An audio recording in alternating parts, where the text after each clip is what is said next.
This top skill really separates the alphas from the sheep. Hello beautiful people, and welcome back to my channel.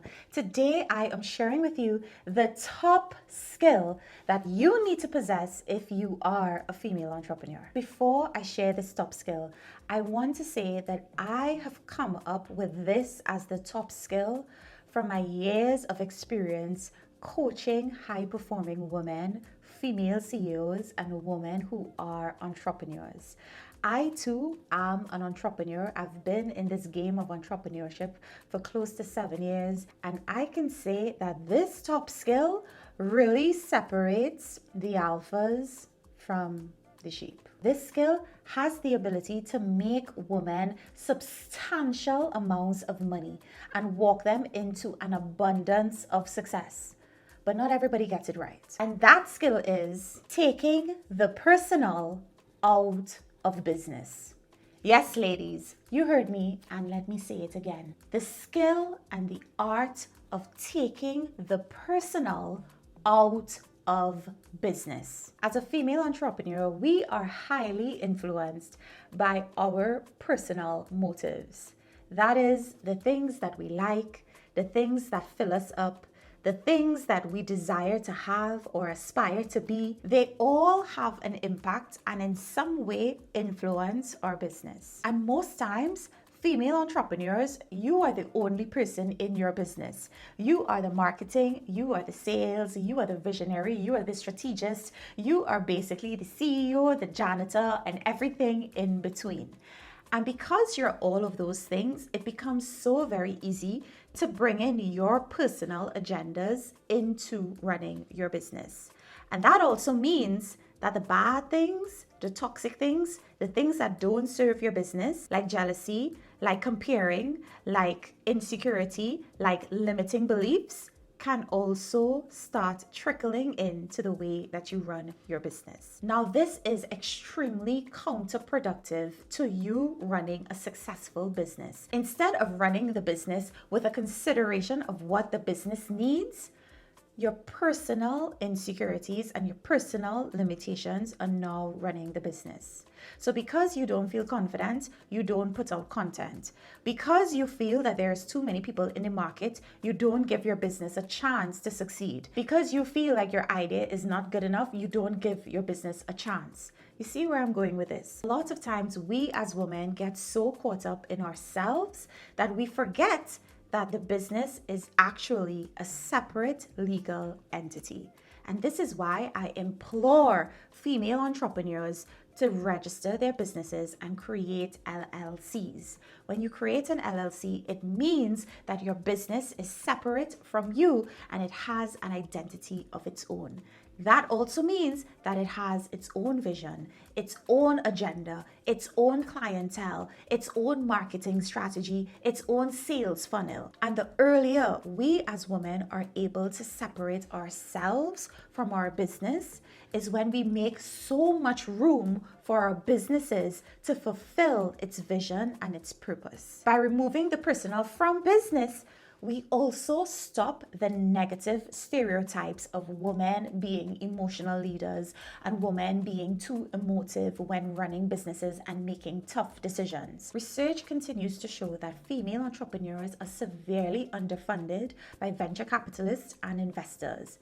And a large part of it is because of how the woman is perceived in the workplace and in business. And I get it. When you launch a business, you are deeply connected to it. We rarely launch a business that we do not have an interest for. So I understand why business is personal. But at the same time, I also think that it should not be the way that we lead our businesses. We must lead our businesses from a space of objectivity, first putting the priorities of our business, its vision, and the legacy that we are trying to create at the forefront. So that therefore means that when it comes to business, business decisions, we have to put on our CEO hat, remove the personal connection with our business, and really ask questions that yield results and yield profit. After all, a business is for making profit. A business is revenue generating. So if we want to make revenue and if we want to have a sustainable business, we really need to ask questions that are business orientated, focusing less on our personal agendas, motives, and insecurities. And don't get me wrong, this is easier said than done, especially for those of you where you are the business and the business is you, or you are the face of the business.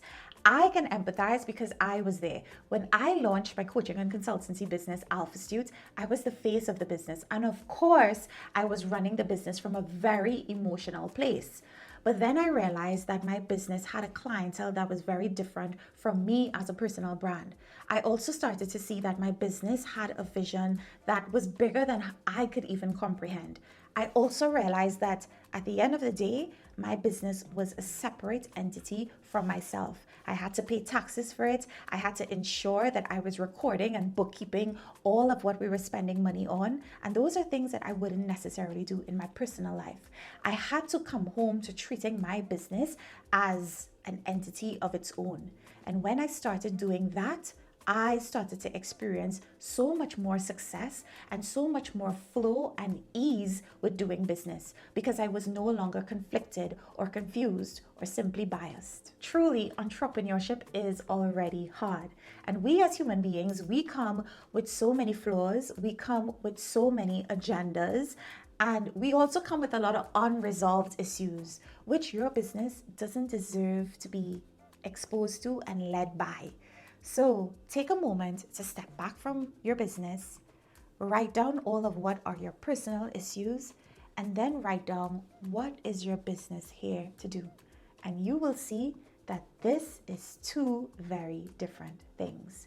And if you are able to create separation between your personal and your business, and you are able to take the personal out of business, then you have just stepped in to the top skill of an entrepreneur. So I really do hope that this was helpful. Ladies, the odds are already against us, but we have the ability to create legacy. We have the ability to generate loads and loads of revenue, and we are able to run sustainable, long-lasting businesses. All we got to do is start putting on our business hat more and putting our personal agendas to the side. Do comment below and let me know what were your thoughts about this video and what do you think is one of the top skills that a female entrepreneur should have. Until next time, beautiful people, you are light, you are love, and you are so destined for greatness. See you in another video. Much love. Mwah.